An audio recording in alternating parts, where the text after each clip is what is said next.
شروع میں کچھ قربانی کی شرائط میں ذکر کر دوں، کیونکہ آپ نے ویسے بہت دفعہ سنی ہے، میں اور مختصراً دوبارہ عرض کر دیتا ہوں، کیونکہ ہمارے گھروں میں جو طریقہ کار چل رہا ہے کہ جی والد صاحب ہی قربانی کریں گے، فلاں ہی قربانی کرے گا، ایک مخصوص طرز سے ایک طریقہ قربانی رائج تو ہے، لیکن ہم شرعی طریقے سے ہر ایک جو گھر کے عاقل بالغ مسلمان ہیں اپنا حساب و کتاب کر کے یہ جاننے کی زحمت گوارہ نہیں کرتے ہیں کہ قربانی ہم پر واجب ہے یا نہیں ہے۔ تو بس یہ یاد رکھیے گا کہ قربانی کے 3 دنوں میں گھر کے جس فرد میں 4 شرائط جمع ہو جائیں اس پہ قربانی واجب ہوگی۔ وہ 4 شرطیں یہ ہیں کہ نمبر 1 مسلمان ہونا، کافر پہ قربانی واجب نہیں ہوتی۔ دوسرا ہے عاقل و بالغ ہونا، نابالغ پر نہیں ہوگی۔ اسی طریقے سے مجنون پاگل پر قربانی واجب نہیں ہوتی ہے۔ اور بلوغت یاد رکھیے گا کہ لڑکی میں بلوغت کی کم از کم عمر 9 سال ہے۔ 9 سال کے بعد اگر حیض آ جاتا ہے یا احتلام ہو جاتا ہے وہ بالغہ ہو جائے گی۔ اور اگر 15 سال تک کچھ ایسا نہیں ہوا، یہ یاد نہیں ہے فرض کر لیں، تو 15ویں سال تو بلوغت کا حکم دے ہی دیا جائے گا۔ ہمارے ملکی یا دنیاوی قانون کے اعتبار سے 18 سال میں بالغ ہوتے ہیں، لیکن مذہبی اعتبار سے 15ویں سال میں بلوغت ہو جاتی ہے۔ اسی طریقے سے لڑکی کی جو ہے وہ 12 سال عمر ہے، اگر اس کو 12ویں سال کے بعد کبھی بھی احتلام ہو جائے وہ بالغ کہلائے گا۔ لیکن لڑکے میں بھی 15 سال کے بعد اگر پہلے کچھ ایسا ظاہر نہیں ہوا اس پر بھی بلوغت کا حکم دیا جائے گا۔ اس کا مطلب ہے کہ کم از کم آپ کے گھر کے جو 15 سال کے بچے ہیں وہ اپنا اپنا حساب خود کریں، یہ بھی ضروری ہے، ان پہ بھی قربانی بن سکتی ہے۔ تو پہلا مسلمان ہونا، دوسرا عاقل و بالغ ہونا، تیسرا مقیم ہونا، یعنی انسان شرعی مسافر نہ ہو۔ شرعی مسافر وہ ہوتا ہے جو اپنے گھر کی حدود سے باہر نکلا اور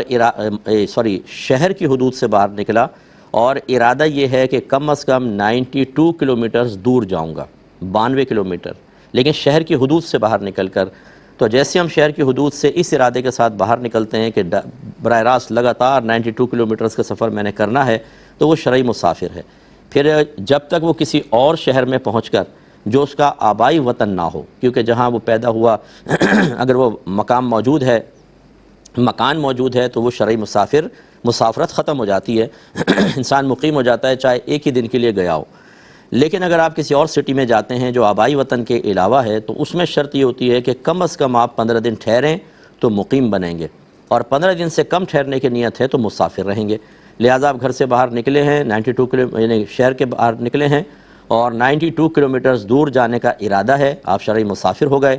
جب تک دوسرے شہر میں نہیں پہنچیں گے مسافر رہیں گے، پہنچ گئے اور آبائی وطن نہیں ہے اور 15 دن سے کم ٹھہرے ہیں شرعی مسافر رہیں گے۔ ایسے اگر وہاں سے پھر آپ آگے گئے اور دوسرے سٹی میں 15 دن سے کم ہی ٹھہرنے کی نیت کی ہے، مسافر رہیں گے، حتیٰ کہ پھر آپ واپس گھر آ جائیں۔ جب دوبارہ شہر کی حدود میں داخل ہوں گے تو مقیم ہوں گے، ورنہ اس معاملے میں مسافر رہیں گے۔ تو فرض کر لیں کہ قربانی کے 3 دنوں میں کوئی حالت سفر میں ہے تو اس پہ قربانی واجب نہیں ہوگی۔ یہ یاد رکھیں جو حج پر جاتے ہیں، جو حج تمتع کرتے ہیں اور حج قران کرتے ہیں، یعنی حج قران یہ ہے کہ عمرے اور حج کا ایک ساتھ احرام پہنتے ہیں ایک نیت کے ساتھ، اور حج تمتع یہ جو ہوتی ہے اس میں پہلے آپ عمرے کا احرام پہنتے ہیں اور پھر مکے پہنچ کر آپ تب عمرہ کرنے کے بعد 8 ذوالحجہ کو حج کا احرام پہنتے ہیں۔ یہ حج تمتع ہوتا ہے۔ ان 2 حاجیوں کے اوپر حج کی قربانی واجب ہوتی ہے، چاہے شرعی فقیر ہوں یا نہ ہوں، انہیں یعنی غنی ہوں یا نہ ہوں، ان پہ حج کی قربانی تو ہے۔ لیکن اگر یہ جو عید الاضحیٰ والی قربانی ہے اس کے لیے دیکھیں گے کہ ہم شرعی مسافر ہیں یا نہیں ہیں۔ صحیح مسئلہ یاد رکھیے گا، اگر آپ مکے میں موجود ہیں تو اس میں پھر منی، مزدلفہ، میدان عرفات، پھر واپس منی، ان سب کے ایام ملائے جائیں گے۔ اگر آپ نے 15 دن ٹھہرنے کی نیت کی ہے، یعنی مکے کے ایام اور یہ تمام مقامات کے ایام 15 دن بن جاتے ہیں تو آپ مقیم ہو جائیں گے۔ ایسی صورت میں اگر کوئی شخص غنی بھی ہے یعنی مالدار ہے، جس کا میں آگے شرط میں ذکر کر رہا ہوں، تو اور پھر مقیم بھی ہو گیا، عاقل بالغ مسلمان بھی ہے، قربانی عید الاضحیٰ والی بھی واجب ہوگی۔ یہ پہلے دور کے مسائل ہیں کہ جی مکہ علیحدہ ہے اور منی، مزدلفہ، عرفات بالکل علیحدہ ہے کیونکہ بڑا فاصلہ تھا۔ اب تو اتنا قریب ہو گیا کہ عزیزیہ میں ٹھہراتے ہیں اور آپ پیدل چل کر وہاں تک پہنچ جاتے ہیں، یعنی وہ مضافات بالکل یوں بن گئے، مل گئے، مکے کی مضافات ہو گئے ہیں، اور مضافات کا وہی حکم ہوتا ہے کہ جو شہر کا حکم ہوتا ہے۔ لہٰذا اب اس کے اوپر علیحدہ جگہ کا حکم لگانا کہ جی آپ مکے میں مثال کے طور پہ 12 دن ٹھہرے اور منی مزدلفہ میدان عرفات میں مثلاً آپ 4 دن ٹھہرے تو 12 4 16 ہونا چاہیے، لیکن بعض کہتے ہیں نہیں وہ 4 ہیں، یہ 12 کسی بھی جگہ آپ 15 دن نہیں ٹھہرے تو آپ شرعی مسافر رہیں گے۔ لیکن صحیح مسئلہ یہی ہے کہ اب یہ قریب ہو چکے ہیں، تغیر زمانہ کا اعتبار ہوتا ہے، بالکل یہ متصل ہو چکے ہیں، اور اب یہ ایک ہی مقام ایک ہی جگہ کہلائے گی، چنانچہ دونوں کے ڈیز کو جمع کیا جائے گا۔ اب اگر وہ 15 بن رہے ہوں تو مقیم ہوں گے، ورنہ مسافر۔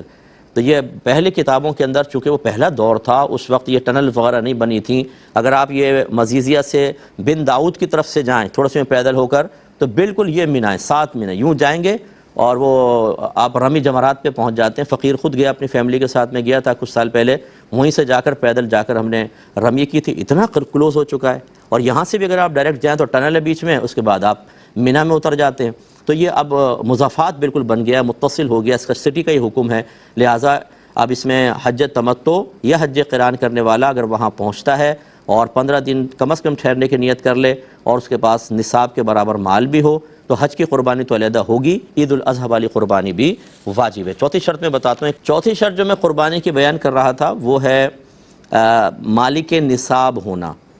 نصاب کسے کہتے ہیں؟ یہ مال کی ایک مخصوص مقدار ہوتی ہے کہ جب یہ انسان کے پاس موجود ہو تو پھر شرعی حکم جو مالی عبادات کے سلسلے میں ہے وہ شرعی حکم آپ کی طرف متوجہ ہو جاتا ہے۔ چنانچہ زکوٰۃ کا نصاب آپ نے پڑھا، 7.5 تولہ سونا، 52.5 تولہ چاندی، اتنی مالیت کا روپیہ، اتنی مالیت کا مال تجارت، اس کو نصاب کہتے ہیں۔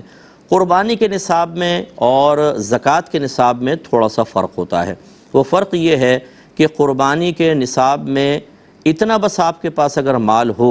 جس سے آپ 52.5 تولہ چاندی خرید سکتے ہوں، کسی بھی شکل میں ہو، تو اس پہ قربانی واجب ہوگی۔ چنانچہ اگر کسی کے پاس 1 تولہ سونا ہے تو 1 تولہ سونا یقینی سی بات ہے کہ اس میں 52.5 تولہ چاندی ایزیلی آ سکتی ہے، ایسے شخص پر بھی قربانی واجب ہوگی۔ اگرچہ اس میں بعض علماء آپ سے یہ کہیں گے کہ نہیں، سونا جب تک 7.5 نہ ہو،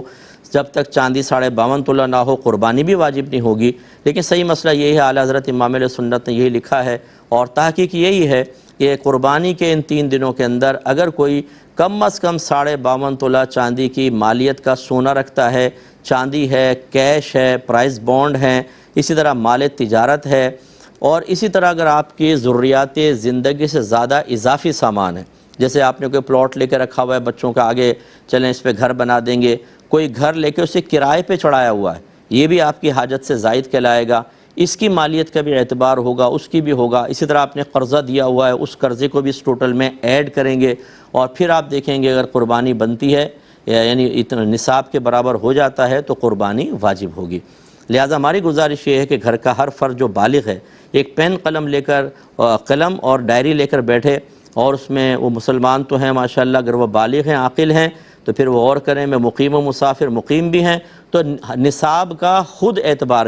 اپنا حساب و کتاب کریں۔ تو یہ آپ دیکھیں گے کہ ہو سکتا ہے ایک ایک گھر میں 6 قربانیاں بن رہی ہوں، لیکن کئی سالوں سے 1 یا 2 قربانی ہو رہی ہیں، اور ایسے کتنے لوگ مجھے ملے ہیں کہ جو 10 سال سے قربانیاں واجب ہو رہی تھیں، لیکن چونکہ حساب و کتاب کی طرف توجہ نہیں کی تھی، نہیں کی، اور ابھی تک ویسے ہی ہیں۔ تو اس لیے اس کا حساب ضرور کیجئے۔